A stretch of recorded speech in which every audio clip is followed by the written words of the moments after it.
അത്രയും ക്യൂട്ടായിട്ടുള്ള ഒരു റിക്വസ്റ്റ് അല്ലേ ചാക്കോച്ച, അത് എടുക്കുന്നോ? ഓക്കെ, ഇവിടെ സ്റ്റേജിലുള്ള എല്ലാവരും Chackochan all the best congratulations ഒക്കെ പറഞ്ഞ് സ്റ്റേജ് മുഴുവൻ ചാക്കോച്ചനായിട്ട് വിട്ടുകൊടുത്തിട്ട് എല്ലാവരും താഴേക്ക് പോയിട്ടുണ്ട്. ഡാൻസോ പാട്ടോ മാജിക്കോ ചാക്കോച്ചന്റെ ഇഷ്ടം എന്താണെന്ന് വെച്ചാൽ പെർഫോം ചെയ്തോളൂ. എന്ത് കണ്ടാലും കൈ അടിച്ച് സ്വീകരിക്കാനായിട്ട് നമ്മൾ റെഡിയാണ്.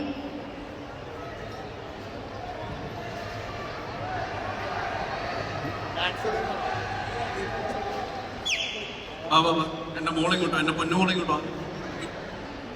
മോളാണ് ഇത്ര മോളക്കം. പിന്നെ അവിടെ നിന്ന് ഞാൻ ഡാൻസ് ചെയ്യണമെന്ന് പറഞ്ഞ കുറച്ച് ആൾക്കാരാണ്. ആ ചേച്ചി കണ്ടോ? ആ ഓരോരുത്തരായിട്ടിലേക്ക് വേറെ ആരാ വരാനുള്ളത് ഇവിടെ ഡാൻസ് ചെയ്യാനായിട്ട്? ഈ ചോട്ടോ കുഞ്ഞു കുടിക്കാവാ ചാടിക്കറോ? ലയാൻ ലയാൻ എന്തായിരുന്നു പേര്?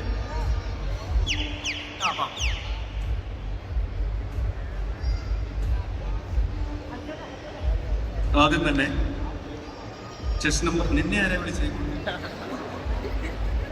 മുന്തത്തള്ളി വീട്ടു. ശരി, ഒരാളെ കൂടെ ഈ വേദിയിലേക്ക് എനിക്ക് ക്ഷണിക്കാനുണ്ട്. ഇവിടെ പേരെന്താ? റോബൻ. Okay okay. എറണാകുളത്ത് മാത്രമല്ല കേരളത്തിൽ തന്നെ ഏറ്റവും കൂടുതൽ വിമൻസ് കോളേജുകളിൽ പോയിട്ടുള്ള ഉണ്ണിലാലുവിനെ ഈ വേദിയിലേക്ക് ഞാൻ ഹാർദവമായിട്ട് സ്വാഗതം ചെയ്യുന്നത്. Please come on my boy. നമ്മൾ ഈ കലാപരിപാടി തുടങ്ങുന്നത് എൻ്റെ പുന്നാര മോളുടെ ഒരു സ്പ്ലിറ്റിലൂടെയാണ്. സ്പ്ലിറ്റ് ചെയ്തോ, ആദ്യം തന്നെ നിനക്കിട്ടുള്ള പടിയാണ്. Come on.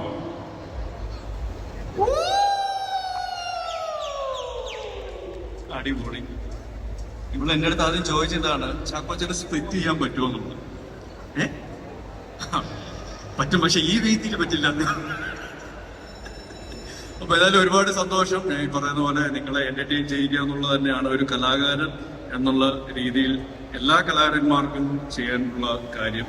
അത് സിനിമയിലാണെങ്കിലും സിനിമയ്ക്ക് പുറത്താണെങ്കിലും ഈ ഒരു വേദിയിലാണെങ്കിലും എല്ലാ രീതിയിലും നിങ്ങൾ എന്റർടൈൻ ചെയ്യുക എന്നുള്ളത് എൻ്റെ ഒരു ഉത്തരവാദിത്തം മാത്രമല്ല, എൻ്റെ ഒരു ആഗ്രഹം കൂടിയാണ്. സോ അതിൻ്റെ ഭാഗമായിട്ട് നിങ്ങളെ പാട്ട് പാടി കൊല വിളിക്കാനും ഡാൻസ് ചെയ്ത് നിങ്ങളെ ഉന്മാദത്തിലാക്കാനും വേണ്ടി ഞാനിവിടെ നിൽക്കുന്നുണ്ട്.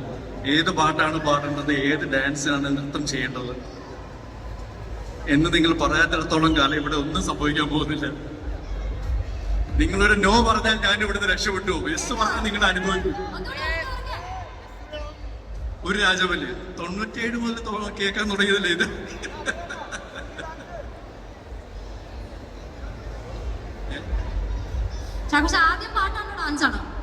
അങ്ങനെയൊന്നുമില്ല. ഞാൻ പാട്ട് പാടിയ ഡാൻസ് പോലെ ആയിരിക്കും, ഡാൻസ് ചെയ്ത പാട്ട് പോലെ ആയിരിക്കും. എന്തായാലും 29 വർഷങ്ങൾ കഴിഞ്ഞു, 30ാം വർഷത്തിലേക്ക് കടക്കുകയാണ്. നിങ്ങളുടെ ഈ സ്നേഹം ആത്മാർത്ഥമായിട്ട് നേരിട്ട് അനുഭവിക്കാനും ആസ്വദിക്കാനും തുടങ്ങിയിട്ട്. അപ്പം അത് ഞാൻ ആദ്യത്തെ സിനിമയിൽ അഭിനയിക്കുമ്പോൾ എൻ്റെ ആദ്യത്തെ ഗാനമായ ഓ പ്രിയേ പ്രിയേ നിനക്കൊരു ഗാനം, എത്ര മനോഹരമായിട്ടാണ് GC ഏട്ടനും ദാസേട്ടനൊക്കെ പാട്ട് പാടിയത്. ഞാൻ പാടി കൊളവാക്കുന്നില്ല. ഒരു രാജമല്ലി വിടരുന്ന പോലെ ഇതെഴുതി മുന്നിലൊരു എടി മുഖം. സോറി, ഒന്നുകൂടി പാടട്ടെ. കരയണ്ട. ഒരു രാജമല്ലി വിടരുന്ന പോലെ എഴുതി നിന്നിൽ ഒരു മുഖം, അത്രേ ഉള്ളൂ. ഓക്കെ. ഒരു ദേവഗാനമുടലാർന്ന പോലെ വരമരുളി എന്നിലൊരു സുഖം, കരുകനാമ്പിനും മധുകണം, കവിത എന്നിലും നിറകുടം, അറിയുകില്ല നീ ആരാടാ നീ. ഒന്നുമില്ല. താങ്ക് യു ഇത്രയും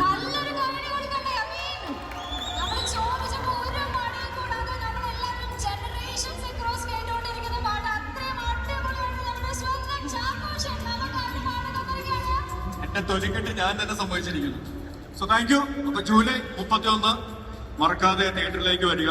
ഒരു നല്ല സിനിമ നല്ല ടെക്നീഷ്യൻസിന്റെ കൂടെയും നല്ല ആക്ടേഴ്സിന്റെ കൂടെയും ഒരു നല്ല കഥയുടെ പിൻബലത്തോടു കൂടി നല്ലൊരു ബാൻഡിന്റെ പിൻബലത്തോടു കൂടി നിങ്ങളുടെ മുന്നിലേക്ക് എത്തുകയാണ്. ജൂലൈ 31 ഉന്മാദം. അത് തിയേറ്ററിൽ വന്ന് കണ്ട് ആസ്വദിക്കുക, നിങ്ങളുടെ അഭിപ്രായങ്ങൾ അറിയിക്കുക.